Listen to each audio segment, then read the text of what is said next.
won last season, guess what? They're all revenge games again this season. There's some clubs that we beat twice. Every game this season gets difficult. It's a revenge game. It's personal now because we use them to rack up records. A lot of clubs watch us and it's like, you're going to play Arsenal, you're going to lose. That's it. And we gifted last season away. Yes. Are we tired? The answer is yes. And can we pick up from here? The game of the week, the North London derby. Arsenal are home to Tottenham Hotspur. Before that game, of course, as usual, even if these two teams find themselves at the bottom of the table, is always going to be a sellout, both in the press and in the stadium, regardless of which stadium is going to be played. Is almost sometimes if you're not a season ticket holder, it's difficult to get ticket to this game, except you're ready to spend an arm and leg to get the ticket. And one of the talks before the game was the big Ange stating and maintaining that Tottenham are not going to move away from their philosophy because of Arsenal. They're going to come to the Emirates and play football the way they have been playing all season. We all know that Tottenham looks like a very new team this season, even with the loss of Harry Kane. The big Ange has come and instilled a different philosophy, a disparity from what Nuno Espirito Santo, Conte, and Mourinho were doing at the Tottenham Stadium. He has brought a new lift to the stadium, and the fans are upbeat. So people we are talking about, are they going to be able to contend Arsenal doing that? And they came to the Emirates, that they tried to do, and we all know they went away with a 2-2 draw. So we are looking at that game right now. And Chioma, let me start with you. What's your overall thoughts about the game and the way it panned out? Well, firstly, I thought Raya shouldn't have been at the goalpost anyway. It looked very perfect, beautiful story, happy ending from Champions League and the other games, because I felt we got so carried away with the whole clinging to the clean sheets thing, okay, that we forgot that we needed some level of animosity, the flair, and I wanted Ramsdale there. I felt Ramsdale would have been better. Okay, yeah, the goals that came at him were not entirely his fault. He's very clean at the post, but I felt like, that game needed a sort of animosity. Because if you ask me, Ramsdale, speaking from experience, would have been, would have had less pressure, in that game, and it would have been different. So people would want me to complain about Jorginho's mistake and, all of that and what happened. And then we have stories of injuries, these things are creeping in on us and it's getting very scary. So personally, I just looked at the goalpost and I was like, when I saw the lineup, I was like, no, I wasn't having this. But apart from that, I felt like, it's a not London derby. There's only one true king in the north anyway, and we all know who they are. So Tottenham can keep making sounds just because they got Maddison now, but Maddison don't bite. If we catch him one day. Yeah. So Funsho, let me get to you. Tottenham has only won the last time at the Emirates in 2010, that 13 years ago. They've never won at the Emirates. So almost every Arsenal fan, including me speaking, was confident that they're not going to win. Was I a little bit worried about Tottenham? I was, because they've been doing well this season, sadly to say, as an Arsenal fan. But I never felt that they were going to win that game. So what was your thought? How did you feel about the way Tottenham approached that game? Were you surprised and were you impressed with the way they approached the game? Of course, like Chioma mentioned, you remember the interview we did? I was asking you, do you think Ramsdale would have been a better fit based on his experience with the North London derby? In a big game like this, he has been with it for 2 seasons now. He understands it a little better and more than. That doesn't mean that he's a better keeper, but for the fact that he has been around the Emirates for 2 seasons now, he should understand the intensity and the emotions a little bit better than the Raya, probably would have been a help for Arsenal. Funsho, are you there? Yeah, I think he's having connection issues. Unmute yourself. You're on mute. Sorry, the screen kind of froze. Yeah. So can you repeat that question? I think I lost you briefly. Yeah. Okay. So I said, first of all, were you surprised about how Tottenham set up, in the game? And again, I remember asking the interview that we had, Ramsdale, based on his experience at the Emirates for 2 seasons now, I believe that probably he will understand the emotions and the intensity and the history of this game better than Raya, and that probably would have given Arsenal an edge. Do you think so, or what are your thoughts? Yeah, I believe so. I think first of all, I'm very disappointed that Tottenham can actually walk out of the Emirates thinking like they did something. Like you said, they haven't won there in a long time, so that shows the level of dominance. And with how we finished the season last year, and our fourth game in Champions League, I didn't expect it to be close at all.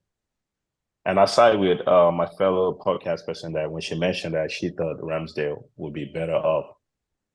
Yes, and I agree with that. And I've always felt like Ramsdale and Raya's issue is not a problem that it's a priority. It's not a priority problem to be solved. I don't think it would have been worse off for Ramsdale. So the fact that we won't be worse off for Ramsdale, for the chemistry purposes, I'll keep the team as they are. Because playing Tottenham is not just a game. It's an emotional game. Yeah, exactly. It's a bragging right. Point. Yeah. It's I remember how you tackled me. It has history, game. Yes. I remember how many shots you took.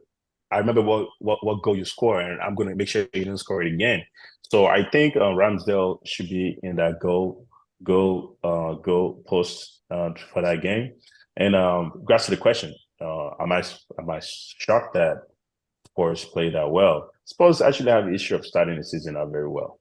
They have the issue of doing so. Yeah, they do. And I thought we were the one to break them. We always break them.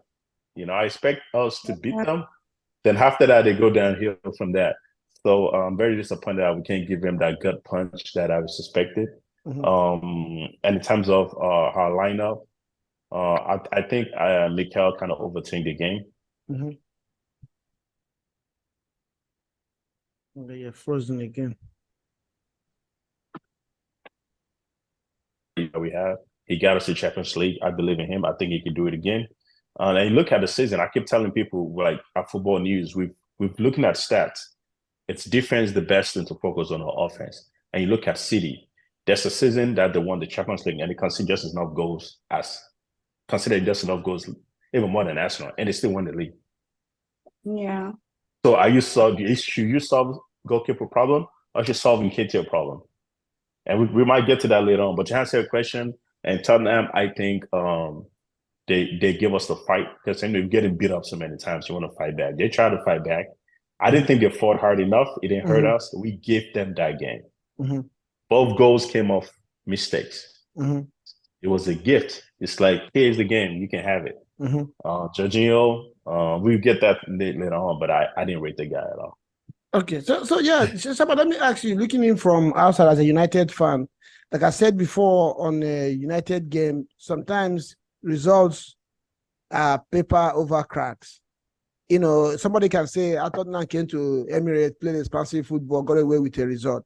But if you watch the game, Arsenal should have scored 3-4 goals in the first half. And if that had happened, all this talk about Tottenham playing the same way, philosophy, and playing expansive football in Emirates would have been a different thing. There are so many times. Yes, I respect the fact that they stuck to their philosophy, whether it was working. They were struggling to play out from the back. Arsenal pressed them good and many times nicked opposition off the sensitive midfield positions and the defenders. But with just a few, couldn't take our chances. So as a rival fan, are you going to blame this result on Arsenal not being able to take their chances or the mistakes at the back as a rival fan? I watched the totality of that game, from beginning to end. And before the game started, you and I had come on this show, and I actually said that Arsenal was going to wipe the floor with Tottenham. And I had to be honest with you, I was extremely disappointed in Arsenal's display. Tottenham did not win the game. Arsenal lost the game. There was a chance, I believe it was Jesus that had, where they pinched the ball from the defender, and Jesus has more quality than that. And I don't know what happened, but it was just him and the goalie, and he just blasted got it over the top bar. Yeah. Now with the talk about Raya, I honestly don't agree with you guys in that, like you said, Tottenham hasn't won at the Emirates since 2010. That was about 13 years ago. That means at some point Ramsdale was in Raya's position, and Ramsdale did well enough to where Tottenham did not win. And Raya now is in that position, and the record stays. Tottenham drew, but he did not win, right? That's a win. When it comes to Arsenal, if he didn't win, that's a win for them. True. I actually thought that Arsenal played rather poorly. Saka looked to be carrying an injury right from jump. Why Arteta will play two strikers in Jesus and Nketiah and leave Trossard on the bench Trossard was injured, by the way. Okay. That makes sense. But I don't know. But still, he could have played Nelson. He didn't have to play. He didn't have to play Nketiah. Yeah, but Nelson is not Nelson. Yeah, he's a super sub. I think it was a game against Bournemouth that he came on and he brought the house down. So Nelson is a super sub. I don't think Nelson is ready for the starting position, especially in a game like that. But I personally thought that Tottenham had a better day. It's not banter. It's not me throwing shade. It's just me watching the game from outside. I actually expected Arsenal to win, but at the end of the day, when the game was going, and Reggie, you can attest to this, I kept chatting on the group, and I'm going, what is Arsenal doing? The goal that Arsenal scored, Saka just let Maddison walk away from him, right? And yeah, I was so disappointed because let's not forget that Saka started off as a defender. He did very poorly there. It was very poor. That was a gimme. And I've seen that in his game lately. Looks like he's been given license not to worry about the defense anymore, and he needs to change that mentality. And Maddison, it's not thorough, so he needs to leave it. He was still able to produce. He scored a second goal, right? And even the first goal was almost half his goal. Because if he didn't take the shot, then we'll be talking about let's be honest. Was that a penalty though? Was that really a penalty? Wait, come on, don't go there. It was. The guy was that really a penalty? Because that ball was going to the coming from Manchester United that every time VAR give you whatever you want the past 2 seasons. Let's not go there. That's not true. Okay. No. That was a pen because the guy's hand was off his body and there was nobody behind him. That ball was going to go in the net. He was really close, though. He was really close, and that ball was blasted. Who was it? Havertz? Ben White. Ben White. Oh yeah, that's right. It was Ben White. But yeah, okay. Let's agree that was a penalty. I just thought that at the end of the regulation, I thought Tottenham did enough to deserve a win, and Arsenal got lucky that it was a draw. No, that you can say that. You can say that because of that's what I'm saying. If Arsenal had taken their chances in the first half, I don't think anybody. But Tottenham had chances too, though. No, they didn't have any clear-cut chance. It was just maybe one of those. Tottenham did not score unless with mistake. They didn't score at all. Both goals are from mistakes. Arsenal had 4 chances in the first half. Doesn't 4 clear-cut chances. Nketiah had one that he would have put back, or I remember Robin van Persie. You roof it. Top strikers will roof that ball, but he played the defense. And he doesn't have the legs. Sorry, but Nketiah has been clutch for Arsenal, though. Clutch what? Don't go there. No. You see, there's this myth about Nketiah. Last season, he was injured. He came, he scored. But when you check the number of games that he played, almost 30 games, 4 goals. Last season, Jesus was injured for most of the season. Yeah, okay. How many goals did Nketiah score this season? I think it's just one. I'll say about One or 2 or two. 3. Let me check it out. Let me check. I believe it's about 2 or 3 goals that he scored, and this was what the 6th game. The max is I'm talking about for EPL. I'm not talking about for Champions League. Only EPL. 2 goals. It's only 2 2 goals. goals. Only. Yes. Only 2 out of 6 games. So when we I has talk played about all 6 games. And another thing, Jesus was injured for most of the season last year. Jesus scored more goals than Eddie. Actually, when the lineup came out, Eddie Nketiah starting, I didn't really have problem with it because I believed if you go and watch the road trip video that we had, I actually said that Nketiah being there for me doesn't have the quality that Jesus has, but I feel that he's a more clinical striker in front of goal than Jesus. So I didn't have any issues with him being there. So Jesus will do his work rate on the wings with Saka and create space for Nketiah. But Nketiah somehow looked off the pace throughout the game. Arsenal did. There were so many times Arsenal did not. There were so many times that he only came alive like he forgot himself. You know, and every time he gets the ball, he loses the ball. Every time he gets the ball, he loses the ball.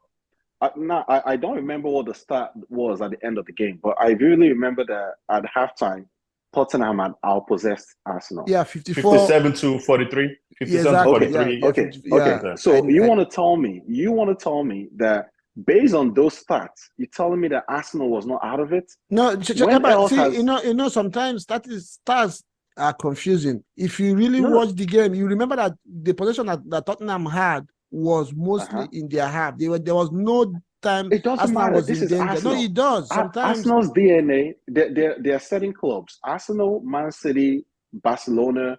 These are clubs that their DNA is possession heavy, right? Now, when your biggest rival comes to your house and outpossesses you, right after you happened after Ben White was injured. That's when everything changed. We had the whole first half. Ben White was injured, took him out of the game. Yes, go check it out. Possession shifted in the second half. It's possible, but I'm just saying that I expected more from Arsenal, right? I called this. I said Tottenham was going to come out very, very physical. I said there was going to be that rivalry between the South American countries. Jesus and Romero were going to go at each other. And they did. And Romero, yeah, they did. Romero almost got a red card. He was actually very lucky to stay in the game after. Yeah, he was very fortunate. It seemed like the referee did not want to, change the dynamics of the game just based off of giving a player a red card. But I actually thought Romero deserved the red card. Mm-hmm. But Tottenham came with a game plan, and it was executed very well. Arsenal did not hold on to a lead for very long. The second goal, that's what we're saying, that Arsenal gifted them that draw.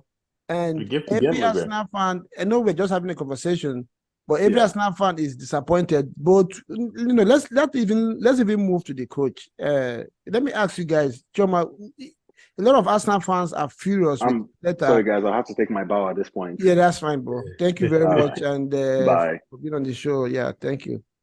Bye. So a lot of Arsenal fans are furious with Arteta about the selection and substitutions. Me, for instance, I'm a huge ESL fan, and I felt that the way the game was going, he should have been brought in a little earlier than he did. He came in 5 minutes into the extra time of 10 minutes. I don't know what impact he was going to make. I saw Arteta trying to big him up and beef him up and, charge him up to go into the game. I was thinking, what's he going to do in 5 minutes? The game is already dead. And if you see the substitutions that Big Ange was making from the 75th minute, it was more of a defensive substitutions than attacking. So I knew that Tottenham were good with the draw, and they were going to try to see it out, in that form. So did you have any issues that Arteta, the way he managed this game? I know when the game was going on, nobody really knew what was going on. You thought that he just did the substitutions, but afterwards we heard that Ben White Declan Rice had a back injury. We still hear that right now, So do you have any complaints about Arteta? I don't. I mean, I feel like, he does the hardest job and the dirtiest job. Even we don't even get to know about the injuries. We don't know the extent of the injuries. So these guys have to just come and make an appearance, and then he had to take them out. And judging from the last game, ESR came on. That was the Champions League opener. You saw that. Personally, I think Arteta is trying to ease him into the team, not with full force. Okay.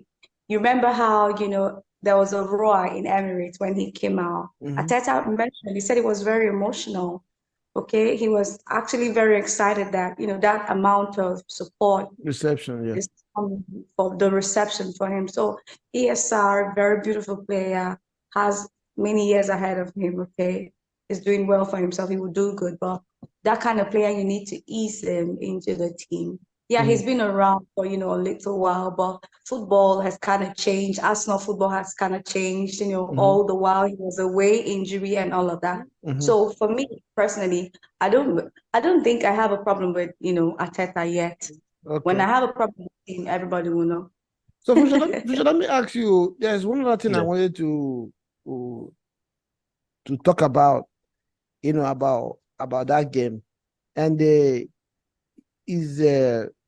I've forgotten what I wanted to ask you. Is people before this season, we are talking about how Arsenal is going to be able to manage the Champions League and the league. The last season we did well because we went out early in the Europa League and had the time. Of course, Europa League in the group stage, I thought I didn't need to play full strength in those games. He had the luxury of resting his first teams, most of the games in the group stage, and that was what gave us now the energy to go all the way in the league. This season, in this game, some people are beginning as saying Arsenal look tired, and I kind of agree with it because Odegaard, though I know he pressed so hard in the first half, he was even pressing ahead of Eddie. Second half, he was almost not visible. So do you think Arsenal being able to manage Champions League this season will affect the way they will do in the league? It will. It will. Look at us. You expect us to have more depth than we have, but we actually don't. And the reason why, because first of all, we didn't solve, like I said earlier, we didn't solve our problems. Our problem is Saka doesn't have a backup. We better pray nothing happens to that guy. We have a backup with Nelly. Trossard. Sadly, they're both injured, right? We lost Timbers. Partey, we already know Partey's not going to finish this season. That's been the sequence for the past 2-3 years. We should be ready for that. We lost Xhaka, right? So that means the beautiful midfield I've just put together, we just lost it out of last season. So in terms of depth, I think we are too busy for ourselves. Now we have a choice. What are we playing for? Right? We need to be real. Can we win a Premier League? If the answer is yes, we need to focus on it. If the answer is no, and we've given up, can we focus on Champions League? If we know we can't win the Premier League, we have to be honest with ourselves. I keep asking fellas, what are we playing for? Are we playing for a championship team, or are we playing just to be top 4 to have an appearance? I think this season, like you said, we're tired. We're tired because this is our first breakout season. And I think we create that to what you just mentioned. We've exited from some competitions early. Now we can focus on the Premier League. Now that we're busy, Champions League, traveling back and forth, fatigue, playing same week, 2 games a week, it's going to tell on us. I think we're very tired. And all the games we won last season, guess what? They're all revenge games again this season. There's some clubs that we beat twice. Every game this season gets difficult. It's a revenge game. It's personal now because we use them to rack up records. A lot of clubs watch us and it's like, you're going to play Arsenal, you're going to lose. That's it. And we gifted last season away. Yes. Are we tired? The answer is yes. And can we pick up from here? Man, I love Arsenal so much. I don't like to bet against my club, right? Because when I watch the game, I don't want to think of, okay, I want to be right with what I said. But in honest opinion, I think we are shooting ourselves in the foot because we cannot win anything with Eddie. You're not winning the Champions League with Eddie, you're not going to win Premier League with Eddie. If you don't move, and we refuse to move Eddie, Gabriel Jesus, we can win something with him, but it's not 100%. We saw last game, he can play 90%. He didn't play 60. So that means we have to use Eddie again. So the bottom line here is I won't say the word is tired. I'll say we're not ready for the competition. We are not ready for the competition. Look at City. City had Jesus when Jesus was not injured. And they won the league with him, but still did not keep him because they know what's coming next season. We know what's coming next season. Now, for us to win the league, we have to beat City. We don't have to beat anybody else. Do we have a team that can beat Manchester City? The answer is no. So I think intentionally we are not ready for the competition. With that said, it's very questionable where we can go this season. Okay, so Chioma, let me touch base with you right quick. You know, we just heard what Funsho said. Now, one of the reasons why these questions are coming up is Arsenal has injury issues. We have about 4 players who have the right to start the game injured. And I don't know any team that will have 4 players of that status and it will not affect their performance. Now, if you're in Arteta's shoes, you know, in the Champions League, I read somewhere this week, somebody said, if you win all your home games and maybe get a draw away, you're qualified for the next stage. If you're in Arteta's shoes, knowing that by January, if all things being equal, most of your injured players will be available, are you going to go full throttle week in, week out on both competitions and try to get ahead in the Champions League and stay in competition in the EPL, hoping that in January, before the end of the year, these players will come back and you also have a chance of adding maybe a striker to the squad in January? Or do you, like Sponsor said, make a decision early enough and say, no, I don't have the depth, let me go this way? What would be your choice? I think 3 of us out here actually know the response to that question. Being that we've been with Arteta for how many seasons now, we see how he's stubborn, not in a bad way, but, you know, in a very, I'm going to face this head on.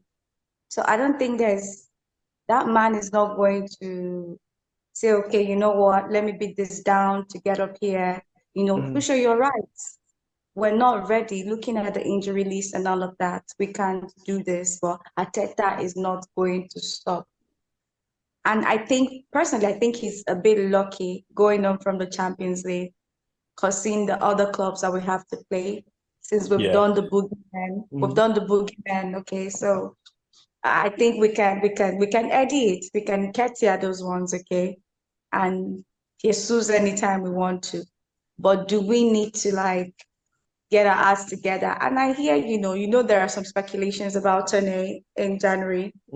So I'm just hoping for our sakes, we'll get a magician, and he is a magician.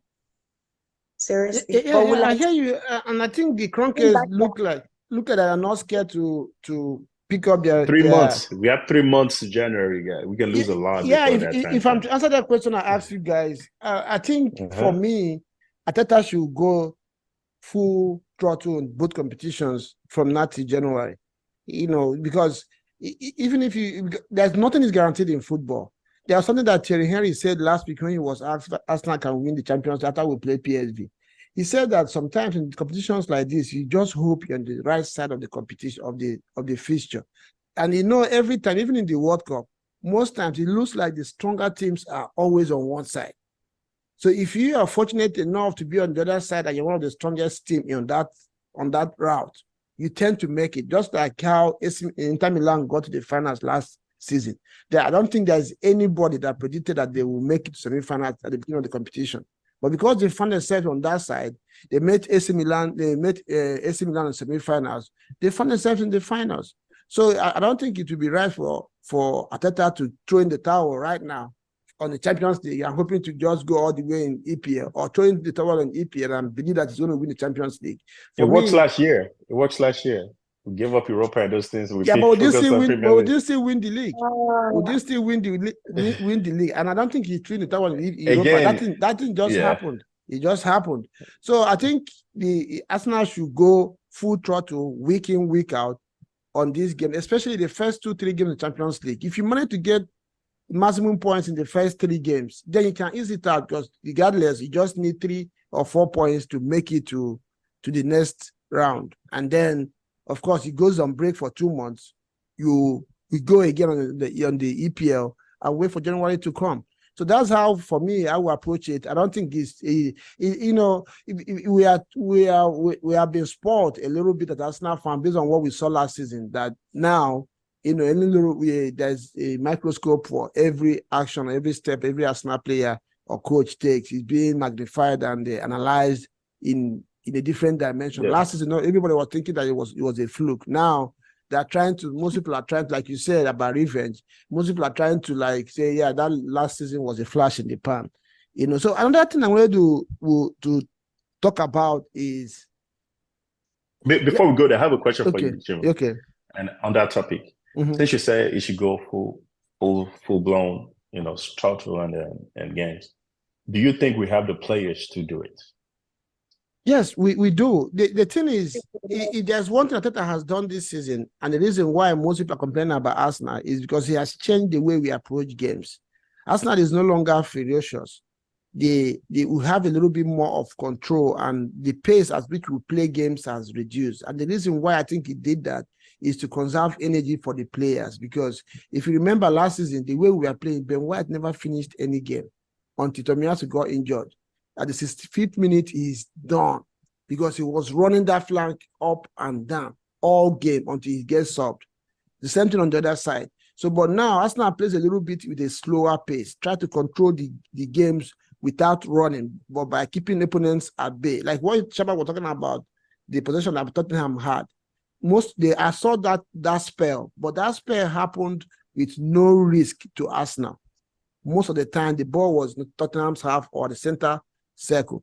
So we have the players, and the style that is doing. The only thing that we need to do is to take our chances. Like I say, there's no truth in football. If Jesus has scored, or even Nketiah has scored in the first half, I don't think this conversation will be held. They would have won that game. I won't be talking much about all this. So I think Arsenal can do it. And like I said, there's a way you take it. You know that in the next 2 games in Champions League, if you win them, you have 1 foot in the knockout stage. Then you can ease out. Than to leave it late and then start to struggle at the end of the day. So does Arsenal have the players to go toe-to-toe? And I'm not talking about go the same pace all season. I'm talking about from now till December. Get it done. Find yourself in a very good position. Be not more than 3 or 4 points, if at all, behind City. On the Champions League, be top of the group or marks second. Then you can reassess and see if you need. Because if Arsenal is off pace in the league, off pace in the Champions League, in January, even if you sign 5 players, it's going to be difficult for you to catch up. So that's true. Yeah, that would be my answer to that. Okay. So we still talk about Spurs, their coach. We spent a lot of time in the earlier show. We talked about Chelsea and Manchester United, how their coaches, Chioma, you are supporting Pochettino. Big Ange has come to Tottenham. Tottenham have past 4 coaches have all been negative coaches for the past 3-4 years, which means those players, it has been ingrained in their minds to approach the game certain way. In the space of 3 months, this guy has come in and transformed the way these teams are playing. These are the same players that we were watching last season. That you barely don't even watch Tottenham games because you know what's going to happen. They just sit back. The Harry Kane will sit back, get the ball for the center half, launch a long one to Son, run in, before you know it is a goal. That's what they were doing.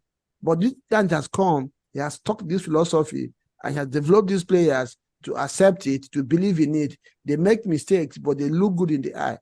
So what have you made about his approach and his new early days in Tottenham?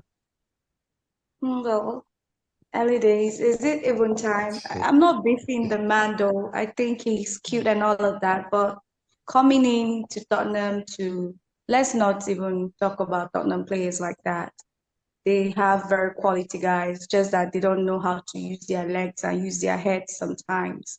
Okay. I feel like Angie is so lucky he got the guys he has. Okay. Who did he even bring in? Like, who are the new guys they got? I think it's the Udogie. I think he's new. Yeah, Udogie, that Nigeria guy. And the Madison. Vanderbilt or something like the defender and the Madison. Okay, fine. So we know, and we can tell who the head of the caterpillar is. We know who is causing the problem now. Okay, we know who is winding the wheel in Tottenham. Yeah. So I feel like Angie is taking advantage of finished goods, and he just had to on the chess table. He's just moving around some players and getting what he had. But I'm not saying that I won't give him his flowers. Okay. Apparently he has found a way to make since Richarlison got there from Everton, he got a bit lazy on the ball. But I see him thinking again and trying to be the guy I saw in Everton. And what has he done? Yeah. They are now very fast on the ball, unlike what they used to do, very dull kind of play. There's now movement, mostly in the midfield. I'm very proud of them. I don't know what he did to them, but the only reason I used to watch Tottenham games last season was because of Kulusevski. I like looking at him from the right wing, and he's such a magician. And I don't know how he does that. He carries his body. He's quite tall, but he was the only person I fancied. Okay, and then I'll look at Son's hair for a while. But now I think, Angie doing a good job. But am I giving him 100% for everything? No. Finished product is working well. That's what I think. Okay, so let me ask you. I know our next game is on Wednesday in the Carabao Cup. The question is not about that game. In the next EPA Premiership game, what are the changes you expect Arteta to make based on the player that we have available? Should Ben White and the Declan Rice and Trossard not come? But though there's a rumor that they're going to be back for the next EPL game. If you are Arteta, how would you start that game in terms of team selection? Okay, so in terms of standard now, we have to manage our injury list very well because if we're not careful, we can we can cause more damage than what we need to be. We think we're fixing our problem, we're causing ourselves more headache. Now the next game coming up on Wednesday is Brentford. Then after that Brentford game, we have another game, Bournemouth. So Brentford game, I think Brentford is a team that always give us problems. Yeah, it's just next to Arsenal Stadium. They're just next side. They always give us problem, and that's when Tony was there, right? So Tony's not there right now. We have an upper hand. And the changes that we're gonna make is I'm not gonna think too much about it. Mbemo is there. Mbemo, man, yeah, it's like Nketiah for them. And no, that guy's not gonna do anything. He's not gonna do anything. I think Saliba will put him on check, and Gabriel will answer that problem for us. And again, they don't have backup because it can't go 100% 90 minutes, right? So and Brentford is a team that once you score and twice, they're beaten, right? Don't keep them in the game. But changes that we're gonna make for me is I'm praying that Trossard can come back. If Trossard can come back, he should come. But we have to see who do we want to sacrifice, right? I don't want us to rush a player because we saw what happened when we rushed. I thought Gabriel Jesus was rushed back from injury. And remember, he had another procedure early this season. That's a very scary statement, right? If you come back from injury, I'd rather you come back 100% and manage you up. Then you come back, have another procedure on the procedure that you already have. So to save energy, I'll play Trossard, right? Sadly, I'll actually play Eddie. I don't like the guy. I'll play Nketiah first. No, I'm talking about the league. Forget about the Carabao Cup. I don't know. I'm the Carabao. Okay, you're talking about the league. So the league game that we have is Bournemouth, right? That's the first next league game we have. Yeah, Bournemouth. Yeah, still, I'll do the same thing because I think Brentford and Bournemouth are they're not a team that you should worry about too much, right? It should be I won't call it an easy game. No game is easy in the Premier League, but it's a game that you cannot overthink. And I think our second team should actually be able to handle this game, right? Our second team, my second striker will be Eddie. The reason why I want Eddie to start this game is because I want to save Jesus for City game, for Chelsea game, for Newcastle. So that's what we have those games. You're not gonna start AD with those games. Or they might win by 4-5-0, right? City might beat us by 4-5-0. But so I'll start AD up front. Since when was the last time they did that?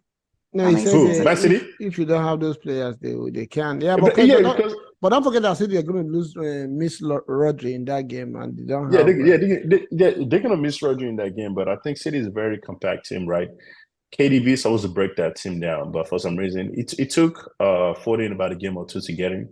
But he's on the roll now. But to answer your question, though, I will play Eddie. I'm not going to play Gabriel Jesus. But I'll play Eddie. I can play Jesus later in the game, but I think Eddie should start that game to save him, because why did Jesus finish the last game? Because it's probably not 100%. There's something that we don't know. They're managing him, so it's another chance to manage him again. I think Eddie will start. I'll play it like the other game we played. The last game that we played last. What's that game? Was that an Everton game where game is that? Yeah. Where Eddie started and Jesus came and finished the game. I think we can handle. We can approach Everton game Bournemouth like that. Bournemouth the same way. And another thing that I would do is, what's wrong with Patrick? Is the guy coming back? If a guy's coming back, I'd like to see him in action. I don't know when that's going to come back. Another change that I'll probably... What is it? He's shaking. His status is shaking. Yeah, shaky status. Yeah, it's shaky. So hopefully he can come back. But right now, I don't know. I'll play Rice still. We'll check out the back and see how good that's feeling. I'll play Eddie for like at least... He's only good for 60 minutes anyway. I'll play Eddie for like 60 minutes and bring Jesus in if we need it. If we don't need it, I just ready Jesus. I'll play Vieira. I'll play Vieira full game. Because I think the last game, the mistake we made was, yes, you need to make the sub, but I didn't think Vieira should have left the game, because he would have helped us when the team is more balanced. It depends on how he was feeling. That guy got kicked a lot, and he's not been used to. He's still coming into the physical. He's not used to the rough fight that happened. So, how do you learn, right? You don't learn from the bench. You learn while you're playing. Exactly. He got some 45 minutes of learning, so he will continue next time. I'd rather he was injured than Rice injured, though. Yeah, of course. Of course. Yeah. Right now is very integral to what we are doing. Chioma, let me ask you, when that game was going on, I was thinking about something, in extension to the question I asked Funsho, you answered it, but can you consider this? I was looking at Zinchenko. He spends 85% of his time in the midfield. I was saying, why don't just play him in the midfield? You understand what I'm saying? Play Tomiyasu as a left back, start Zinchenko next to Jorginho or Declan Rice. Then, if you, like you were saying, if you want to rest Jesus, you can play what's his name, Kaihavertz on the left, or even as a false nine, because sometimes Eddie play from the wing as well. So why not just play Zinchenko as a midfielder? He plays as a midfielder for his national team. In some games, must he be inverted? I know that the inversion is a different dimension to our game, but sometimes he just almost plays as a midfielder. No, the thing is, the reason why he's always inverted with us is because we know the level of game we're playing. I'm so sorry, no disrespect to what they do in the national team. You're laughing for sure. I don't know what No, continue.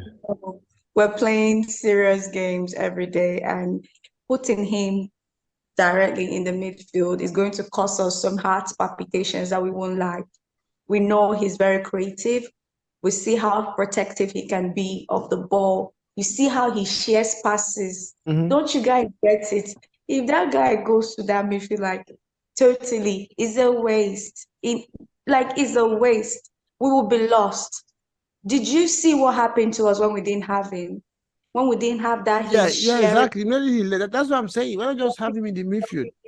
So he doesn't have to be running back and forth to cover up when we lose the ball and waste his energy. The truth is, I don't think we can afford it for now. I don't know what Funsho thinks, but we can't afford that for now. He still needs to be started. Yeah, with regards to the changes I was asked Funsho, I would love to, like you said, Nketiah and Jesus did not work on Sunday. I don't think going forward we should be doing that. Is either one of them. And I understand what you're saying, Chioma, about ESRB is into the team. I think it's time for him to get more playing time, and the same thing with Rhys Nelson as well. You know, Nketiah has had his time. He has not really done much, especially this season. So I think he should give time to ESR, and instead of playing Jesus in the left, play Jesus in the middle and let ESR play on the left side, or Rhys Nelson. Then if you don't want to play Jesus 90 minutes, then 65 minutes, get him out and put Eddie. And I think Eddie actually has a good record coming off from the bench than starting games. And I remember when he was scoring from the bench, people were saying, give this guy starting this thing, he will score goals. So, you know, it's a good problem to have for Arteta. I know we say we don't have, we have injury issues, but we still have players. You know, Arteta should do better than what he did last season in terms of using the entire squad. You know, ESR is no longer injured. I understand the one of not being match fit and stuff like that, but he can't get that unless you play games. I expect him to start on Wednesday, which will give him some minutes under his belt and get him ready for the busy fixtures coming up. Like you mentioned, we have City coming up in 2 weeks' time. We have Chelsea and Newcastle. All those games are coming up. So he's a lot ahead, and these guys need to get up to speed as quickly as possible, because you never know, they might be needed. Red cards might come in, yellow card might come in, injuries might hip up again.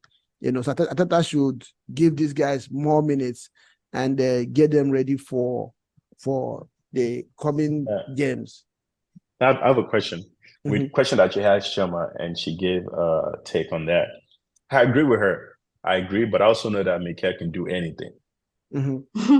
If you play Partey and right back, I don't see what else the guy cannot do. We started the season. Where did Partey start the season? Of course, right back, because we didn't have right back. I've never seen that happen before in my life. Imagine no, he did it in Atletico though, long time ago. I remember a Champions League I think it was against Liverpool. He played in that position. But then he was younger. He still had the pace. He was younger. He's trying to figure himself out. Now we know that, okay, he's like this guy, him and Xhaka is, look, we have one of the most beautiful, very fluid midfield last year. And you decide to just break it by yourself. I would have given Xhaka whatever money he needs. If he wants to go, fine, he can go. But if he leaves, I will keep at least Partey there, because his chemistry is important. We used to play in a certain way. People know where Partey goes. They know where he's getting the ball. The moment that you change it, might play, but back to the question you asked, Chioma, right? And she asked, like, what do I feel? I don't think he should ever move him to the middle. Like she said, it's like, now what the hell is going on now? Why are the guys doing this? Why is he overthinking? And the players get confused too. Saka might wake up tomorrow and go back to right back, right? It can happen. I don't think we should do that. However, with what we've seen, Partey going to the back, I think it's something that might happen. I think that's going to be crazy. See this picture here? Yeah. This is Edu. This was in LA this summer. Talking about Xhaka. We asked him that question in that event, and he told us, which I understand, that Xhaka leaving was a tough thing to do, and it was something that had to happen. Arsenal didn't sell Xhaka. It just had to happen. They had to understand. At 30 years, he was knocking on 30. Leverkusen offered him 4 years. He grew up in Germany. His family wanted to go back. It was just so much. And there's no matter how much you like Arsenal or you like Xhaka, Arsenal could not really do much in terms of what Leverkusen were offering him.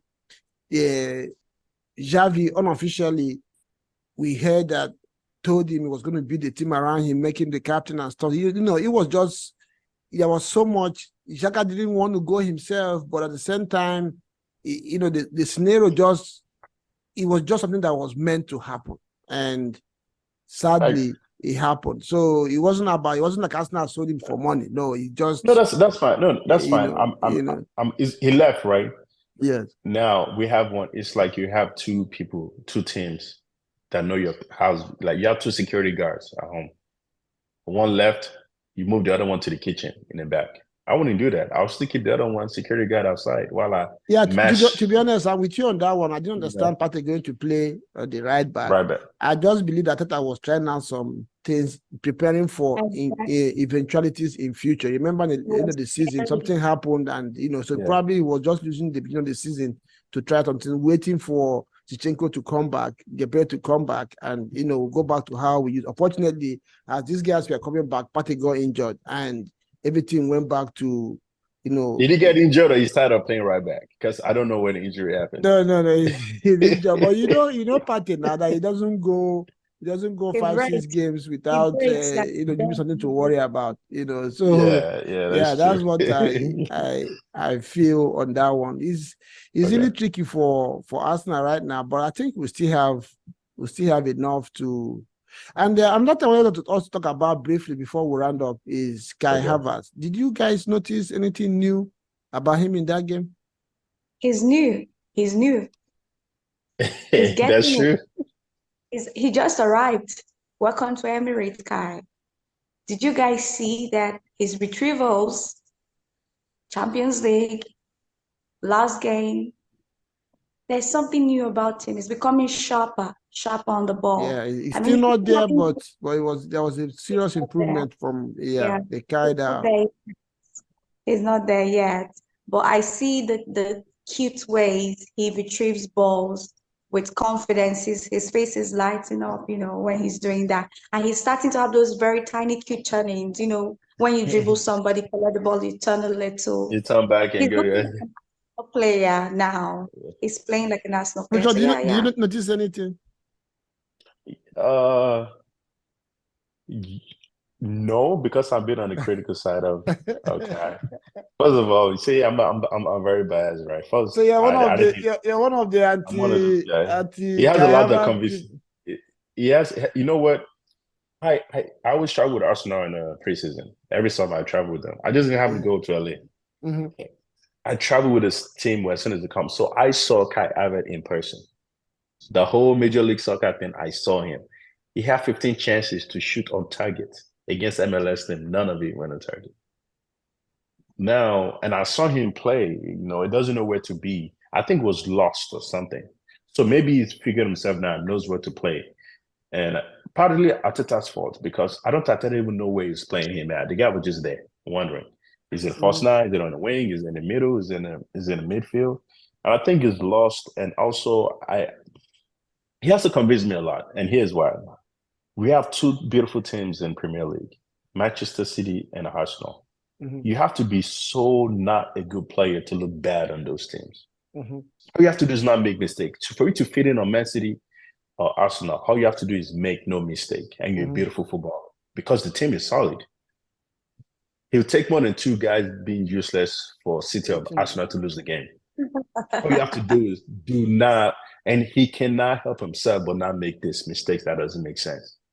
Now, for example, Haaland may not do anything. I think City and Arsenal have two same ways of playing. We actually play with 10 men. There's always one extra guy just waiting for something to happen. But that one extra guy, when there's some chances to do something, you will not miss it back to back. Again, yeah. You decide again. Like Roger may just move around, but one time he see that good shot, he's going to score it. Right? The same thing with Haaland may not even touch the ball for 30 minutes straight. City really play with 10 men. Haaland is just there. I get what you're saying. From my own perspective, the one thing that stood out for me, talking about Kaihavertz, I saw the desire. Before, it looked like he didn't really care. He was just doing it in the way he for 60 million, yes. I better see. But yesterday I could see that he was trying to raise his energy. Apparently, he has understood that, hey, I look too casual in these games. So, and I think if he has had that rethink in his mind and trying to apply it, the technical side of Kaihavertz, we always know that he knows how to play football. He has the technical skills. It's just that sometimes his body language and his application doesn't look. Yeah, sometimes it's like I'm not sure if he's awake or sleeping. Exactly. So there. I could see in that game there was one tackle that he made. You could see that he's not a tackler, but at least he still did it. And the guy hit him on the face. I said, okay, now I think you're getting it. I think the pace Arsenal plays when he came probably was still in shock. He didn't believe what he saw. Seeing those guys running for 90 minutes. So he's trying to adapt. Probably we should be blaming Arteta for throwing him into in the front fire right away. Probably not really. If I've eased him into the game and not let really. him adapt to the way Arsenal plays. So Reggie, that's Reggie, keep in mind, Kai has played in Premier League before. Yeah, he's been there for how many seasons? He's not new to the league. Timber's walking, fell right in. Rice came in. Rice is not even on a bigger team like Kai. Chelsea's a big team.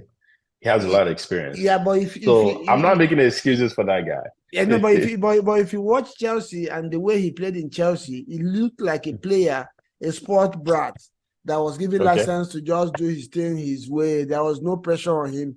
On the other hand, comparing him with Declan Rice played in a West Ham team that all they did, almost all their games was defend, mark, tackle. So he's used to that intensity because West Ham was, plays a negative approach.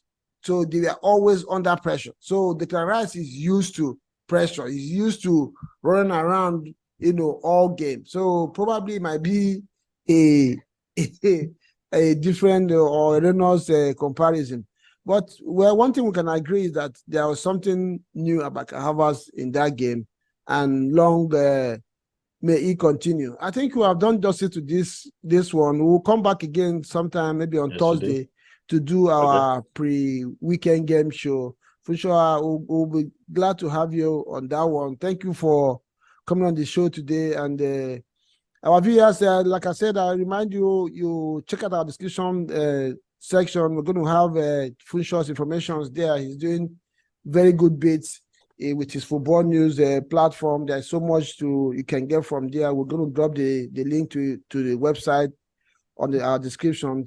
Chioma has as well. She's doing bits in Instagram and TikTok. Check out doing the voiceover for players all around the world for their birthdays and their little biographies. It's very interesting story. Check it out and and subscribe and support them in their shows. Then again, don't forget to subscribe if you have not done so. If you're new to this channel, all we do here is try to dig out insights for you, things that an ordinary fan watching games probably don't look at. That's what we try to do in Transit TV, to get you in-depth and entertaining insight to games and happenings around especially in EPL. We also have things, we do bits in the grassroots stage of this game. Every now and then we have a show that brings out things that happen in the grassroots. So stay with us on this channel.